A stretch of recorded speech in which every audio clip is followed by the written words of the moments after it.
আপনি যদি এমন কেউ হয়ে থাকেন যে আপনি যখনই কোনো একটা কাজ করার সিদ্ধান্ত নেন কিংবা আপনি মনে মনে ডিসাইড করেন যে আপনি কোনো একটা কাজ করবেন, তখন যদি আপনার ব্রেন আপনাকে অটোমেটিক্যালি বলা শুরু করে দ্যাট এই কাজটা আমরা কালকেও করতে পারবো, কিংবা আর 1 ঘন্টা ঘুমালে তেমন একটা আহামরি কিছু উদ্ধার হয়ে যাবে না। এমন যদি হয়ে থাকে আপনার সাথে, তাহলে আপনি এই রাস্তায় একা না। কারণ I have been through this journey and there are a lot of people who are facing the same problem. সত্য কথা হলো, it's not your fault, it's not even my fault.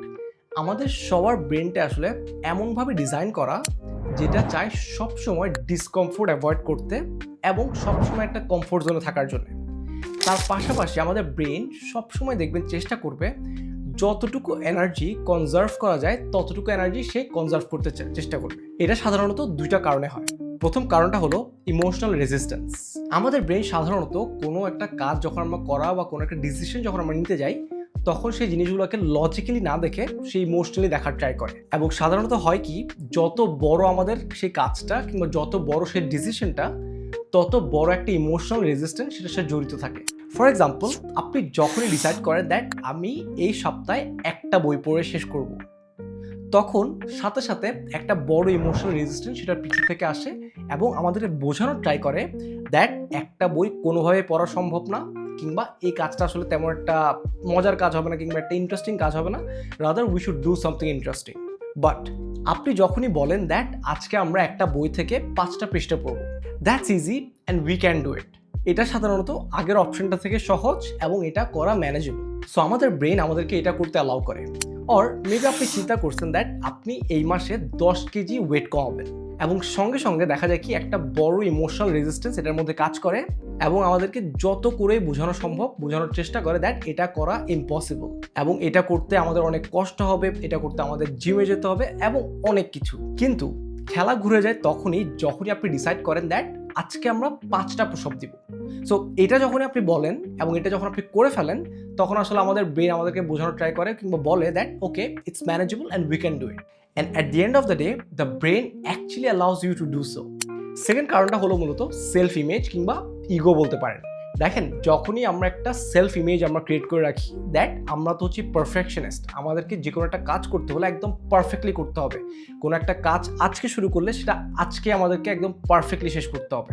তো যখনই আপনি একটা এরকম ইমেজ ক্রিয়েট করে রাখেন আপনার মাইন্ডে, তখন দেখা যায় কি আপনি সাধারণত কোনো একটা নতুন কোনো কাজ করতে গেলে কিংবা নতুন কোনো স্কিল ডেভেলপমেন্ট করতে গেলে আপনাকে অনেক বাধার সম্মুখীন হতে হয়। এটার কারণটা খুবই সিম্পল। কারণ যখনই আমরা কোনো একটা কাজ কোনো একটা স্কিল নতুনবার ট্রাই করব বা প্রথমবার ট্রাই করব, তখন দেখা যায় কি সেই কাজটা আমরা ভালোভাবে করতে পারবো না, এটা খুবই স্বাভাবিক। কিন্তু ব্যাক অফ দ্য মাইন্ডে আমরা যে আইডেন্টিটিটা ক্রিয়েট করে রেখেছি দ্বারা আমরা একজন পারফেকশনিস্ট, সেই আইডেন্টিটির কারণে আমরা মূলত কোনো একটা কাজ স্টার্ট করতেই ভয় পাই। At the end of the day আমাদের লার্নিং কার্ভটা অনেক বেশি স্টিপ হয়ে যায়। So let me share with you যে কোন স্টেপসগুলো ফলো করলে আপনি আসলে আপনার ব্রেনকে ট্রিক করতে পারবেন to do the harder things in your schedule. প্রথমটা হলো 2 মিনিট ট্রিক। দেখেন, যখন আপনি কোনো একটা কাজ করার কথা চিন্তা ভাবনা করেন, সেই কাজটা 2 মিনিটে কতটুকু কাজ করা যাবে অতটুকু চিন্তা করেন। আমরা সাধারণত যেটা করি দ্যাট আমরা চিন্তা করি আজকে পুরো দিনে আমরা 8টা অ্যাসাইনমেন্ট সলভ করব। যখনই আমরা এই 8টা অ্যাসাইনমেন্ট সলভ করবো চিন্তা করি, ওই যে বলেছিলাম ইমোশনাল রেজিস্ট্যান্সের কথা, সেই ইমোশনাল রেজিস্ট্যান্সটা আসে এবং আমাদেরকে সেই কাজটা করা স্টার্টই করতে দেয় না। রাদার আপনি যেটা করতে পারেন দ্যাট আপনি চিন্তা করবেন আপনি যদি নেক্সট 2 মিনিট কাজ করেন, তাহলে আপনি কতটুকু অ্যাসাইনমেন্ট কিংবা কতটুকু কাজ আপনি শেষ করতে পারবেন। এবং আপনি যখন 2 মিনিট আপনি টেবিলে বসে কাজটা করা শুরু করেন, এটার ক্ষেত্রে আপনার একটা মোমেন্টাম বিল্ড হয়, যে মোমেন্টামের কারণে আপনি পরবর্তীতেও কাজটা করা কন্টিনিউ করেন এবং at the end of the day আপনি দেখা যায় কি ঘন্টাখানেক হলো আপনি সেই জায়গায় বসে কাজটা করতে থাকেন এবং আপনি কিছু কাজ সম্পন্ন করতে পারেন। So rather than planning the whole day ahead, rather try to start with 2 minutes and build the momentum onwards. Second ট্রিকটা হলো স্টার্ট প্রেপিং আহেড, অর্থাৎ আপনি যে কোনো একটা কাজ করতে যাওয়ার আগে সেই কাজটা প্রিপারেশন নিয়ে নেন। ফর এক্সাম্পল, আপনি জিমে যাবেন, অর্থাৎ আপনাকে জিমে যাওয়ার জন্য কিন্তু আপনার আউটফিট চেঞ্জ করতে হবে, আপনার ব্যাগ রেডি করতে হবে এবং আপনার প্রোটিন কিংবা আপনার ওয়াটার বটলটা রেডি করতে হবে। সো যখনই আপনি এই কাজগুলো করা স্টার্ট করবেন, আপনার আউটফিটটা আপনি চেঞ্জ করবেন, আপনার ব্যাগটা আপনি রেডি করবেন এবং আপনি যখন ওয়াটার বটলটা পানি দিয়ে ফিল আপ করবেন, তখন অটোমেটিক্যালি একটা মোমেন্টাম বিল্ড হয়ে যাচ্ছে। আপনি কিন্তু অলরেডি সেই মোমেন্টামে চলে যাচ্ছেন to go to the gym. এবং যখনই আপনি এই কাজগুলো করে ফেলবেন, আপনি অটোমেটিকলি আপনার ব্রেনকে একটা ট্রিগার দিবেন যেটা আপনাকে জিমে যাওয়ার জন্য ইন্টারেস্টেড ফিল করাবে, এবং পরবর্তীতে আপনি অটোমেটিক্যালি জিমে যাবেন এবং আপনি ওয়ার্কআউটটা কমপ্লিট করবেন। So it's not always necessary that আপনাকে একটা কাজ কমপ্লিটলি স্টার্ট করতে হবে। Even if you start prepping for it, আপনার কিন্তু সেখান থেকে একটা মোমেন্টাম বিল্ড হয় যেটা আপনার কাজের ইনিশিয়াল যে স্টেপসগুলো ওগুলোর আপনাকে নিতে হেল্প করে, যেগুলো সাধারণত খুব সহজ হয়। সো যখন আপনি সেগুলো করবেন তখন দেখা যাবে কি আপনি সেই কাজটা অটোমেটিক্যালি করে ফেলবেন। Third and one of the most important one, সেটা হচ্ছে নিজেকে রিওয়ার্ড করা।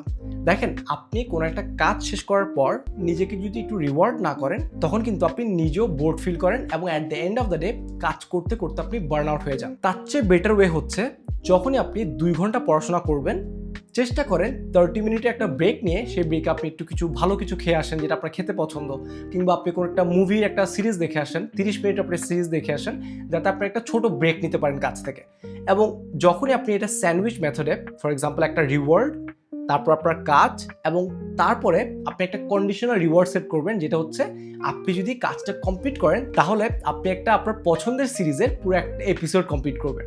সো যখনই আপনি এভাবে করে আপনার ডেইলি স্কেডিউলগুলো আপনি প্ল্যান করেন, কিংবা আপনার স্কেডিউলের মধ্যে আপনি কাজের শেষে আপনার যে একটা রিওয়ার্ড রাখেন, তখন দেখা যায় কি আপনার জন্য কাজ করার যে ইন্সপিরেশনটা, কাজ করার যে মোটিভেশনটা আরও বেশি বেড়ে যায়। এবং rather than procrastinating and not doing the work, আপনি খুব কম সময়ে এবং যথাযথ সময়ে আপনি আপনার কাজটা শেষ করেন, যাতে আপনি সেই রিওয়ার্ডটা পর্যন্ত পৌঁছাতে পারেন। So it's not always necessary to keep punishing your self and doing the work. এমনটাও হতে পারে দ্যাট আপনি কাজের যে প্রসেসটাকে, সেই প্রসেসটাকে আপনি আরও বেশি মজাদার করে ফেলছেন, এবং at the end of the day আপনি কিন্তু আপনার কাজটা শেষ হয়ে যাচ্ছে। Fourth and one of the most interesting one, সেটা হচ্ছে মেক ইউর ওয়ার্ক ফান। আমাদের ব্রেনকে কিন্তু আমরা চাইলে খুব সহজেই একটু ট্রিক করে কাজগুলো করিয়ে নিতে পারি। আপনারা সবাই হয়তো 3 Idiots মুভিটা দেখেছেন, এবং 3 Idiots মুভির একটা খুব ফেমাস একটা সিন হচ্ছে যেখানে আমির খান বলে দ্যাট অল ইজ ওয়েল। ये जो अपना दिल है ना, बड़ा डरपोक है यार, इसको बेवकूफ बना के रखो। लाइफ में कितनी भी बड़ी प्रॉब्लम हो ना, उसको बोलो कोई बात नहीं चाचू, सब ठीक ठाक है, all is well, all is well. এটা বলার একটাই মানে, সেটা হচ্ছে দ্যাট আমরা যদি আমাদের ব্রেনকে আমরা বোঝাতে পারি দ্যাট কাজটা ইজি এবং সব কিছু বাইরে ঠিক আছে, তাহলে কিন্তু আমাদের মধ্যে থেকে নার্ভাসনেসটা কমে যায় এবং আমরা মনে করতে শুরু করি দ্যাট এভরিথিং ইজ ফাইন, এবং আমরা কাজটা চাইলেই শেষ করতে পারবো।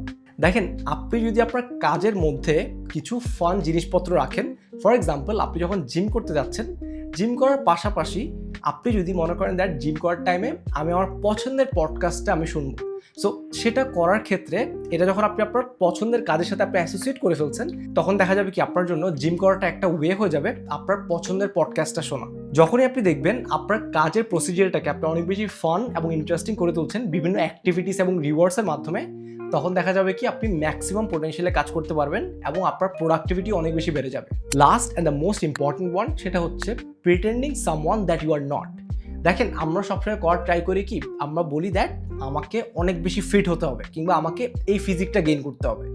বাট এটা বলার জায়গায় আপনি যদি বলেন দ্যাট আমি ফিট থাকতে চাই কারণ আমি একটা হেলদি লাইফস্টাইল মেনটেন করতে চাই, সো রাদার দ্যান কোনো একটা র্যান্ডম জিনিস চাওয়া কিংবা চেস করা থেকে আপনি যদি একটা আইডেন্টিটি নিজেকে ধারণ করতে পারেন যে আপনি একজন ফিট মানুষ, কিংবা আপনি একজন হেলদি লাইফস্টাইল মেনটেন করেন এমন একজন মানুষ, তখন কিন্তু আপনার জন্য কাজটা অনেক বেশি ইজি হয়ে যায় এবং কাজটা করার জন্য আপনি একটা রিজন খুঁজে পান। এবং যখনই আপনি একটা কাজ সম্পন্ন করার জন্য আপনার কাছে একটা পার্টিকুলার রিজন থাকে, তখন দেখা যায় কি আপনার সেই কাজটা করার প্রতি একটা ভালো ইন্টেনশন সেট হয় এবং আপনি সেই কাজটা অনেক বেশি এনজয় করে করতে পারেন। আমি এটা আমার আগের একটা ভিডিওতে বলেছি that rather than doing the work like you are doing it just for the sake of work, try to make it a ritual in your day. অর্থাৎ আপনি যদি প্রত্যেকদিন সকালে আপনি সেট করেন দ্যাট আমি ব্রেকফাস্টের পর 10 মিনিট আমি বই পড়বো, কিংবা আপনি যখন ব্রেকফাস্টের সময় কফি খাবেন তখন আপনি সেই সময়টা জাস্ট একটা বই পড়বেন, কিংবা যতটুকু বই পড়তে পারেন আপনি একটা বই পড়বেন। সো যখনই আপনি এভাবে করে একটা রিচুয়াল সেট করে ফেলেন দ্যাট এই কাজটা করার পর আমি এই কাজটা করব, তখন দেখা যায় কি আপনার অটোমেটিক্যালি আপনার কাজগুলা করা কমপ্লিট হয়ে যায় এবং আপনি একটা হ্যাবিটে কনভার্ট করতে পারেন সেই কাজটাকে। সো আপনারা হয়তো শুনেছেন দ্যাট একটা কথা আছে fake it till you make it, এবং I would say that it actually works যখন আপনি একটা পারপাস নিয়ে কাজ করতে যান। এবং এই সবগুলো প্রসেসের মাধ্যমে মূলত আমি ভিডিও এডিটিং শিখেছি, আমি কিভাবে পাবলিক স্পিকিং প্রপারলি করতে হয় সেটা আমি শিখেছি, এবং কিভাবে আসলে এই যে আপনাদের জন্য ভালো ভিডিও বানাতে হয়, ভালো ভিডিওর জন্য রিসার্চ করতে হয়, কিভাবে স্ক্রিপ্ট লিখতে হয়, এই সবগুলো জিনিস মূলত আমি এই প্রসেসগুলো করতে করতে শিখেছি। এবং আমার দৈনন্দিন জীবনে আমি কিন্তু দেখা যায় কি অনেক প্রোক্রাস্টিনেট করতাম আগে, বাট যখনই আমি আমার কাজগুলোকে এইসব স্টেপসগুলোর মাধ্যমে কিংবা বই পড়ার মাধ্যমে আমি কিছু সিস্টেম বিল্ড করতে পেরেছি, তখন মূলত দেখা গিয়েছে কি আমার কাজগুলো সম্পন্ন করতে আমার অনেক বেশি ইজি হয়েছে। আমার এই কাজটা আসলে কাজের মতো ফিল হয় নাই, রাদার আমার কাছে এই কাজটা একটা ফান প্রসেস কিংবা একটা ইন্টারেস্টিং প্রসেসের মধ্যে কনভার্ট হয়েছে, যেখানে আমার কাজটা করতে আরও বেশি ভালো লেগেছে। So that was all from my side today, and দেখা হবে অন্য কোনো ভিডিওতে, কথা হবে অন্য কোনো বিষয়ে। আসসালামু আলাইকুম।